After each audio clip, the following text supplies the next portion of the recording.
going to talk about Epirus Bridge and electricity according to the storybook of science. Okay, so the Epirus Bridge. Like spiders are really good at making their webs, and one of them is the Epira because it makes its bridge. But how? Because it cannot really jump that long.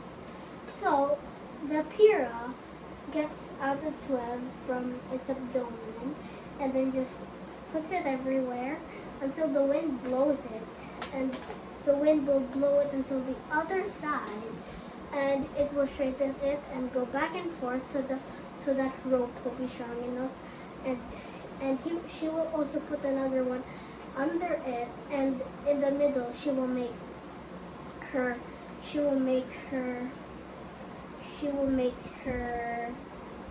web. And so Uncle Paul and all the children ate there one time, and the Epira, after that, the Epira will put a house nestled together using their web, and that should also touch with the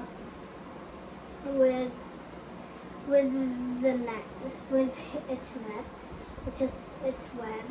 And they saw that there was a dragonfly that was stuck in the web, and the Epira felt it because her house was attached to one thread that was attached to the web. So when the dragonfly was moving, it vibrated until her house, and now she knew that there was a dragonfly. But when she came, the dragonfly was free, and now she stayed in the middle of the web, so it will be more faster.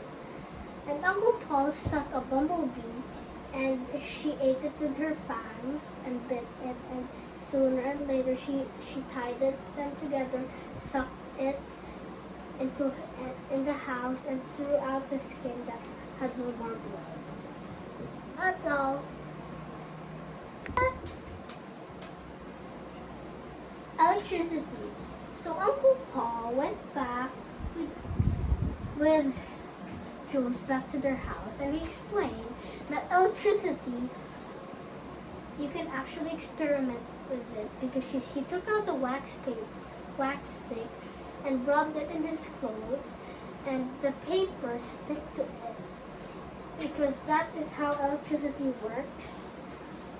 And one time they heated up the cat, and when they rubbed their hands, there were some tiny sparks, and that's how they can see electricity. And that also works with paper. If you heat it and rub it into your clothes and put a key closer, you will see an electric bulb, they say, because the electricity creates when friction is in it, and it's... Let's tell all you know about volcanoes. So volcanoes are like a mountain but has a crater on the top. And at first, volcanoes always look like a cylinder. But if they erupt, sometimes they can break. And like they only half. And you cannot always trust volcanoes, because like sometimes people are happy because they think when a volcano erupts, that means that the gas under the magma has already escaped, and the volcano will not erupt again, but it might erupt again because you don't know. And there was one time that before in Quito, Cotopaxi, that's a volcano, erupted, and all the people died. Because they didn't have any time.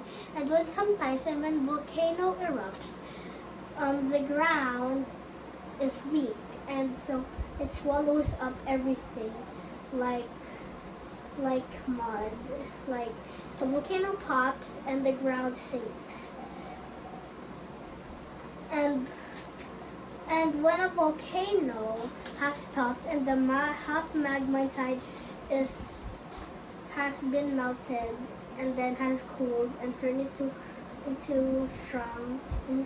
a very strong solid, the gas cannot go out. So the gas will try to make a way so an old volcano would actually reopen, or a volcano will be made because the gas inside is too hot and the volcano has been blocked by the solid, so it will try to escape and make another volcano.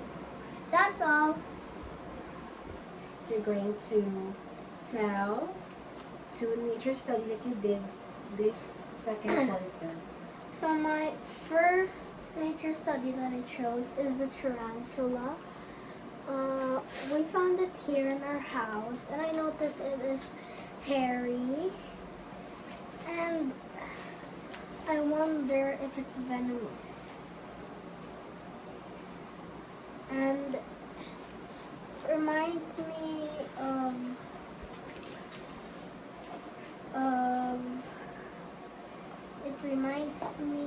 of our house because I found it here. And spiders, they are like engineers because their webs are like super strong. They can like make balloons using their webs, but engineer people can't. And they can also make bridges, and their eggs are so many because they keep it in the egg sac. That's all. My second nature study is the Duranta erecta because I found it outside the house. It is like a plant that has little orange fruits and purple flowers. I noticed that its fruit changes from orange to brown, and it reminds me of oranges, and I wonder if it's toxic. That's all.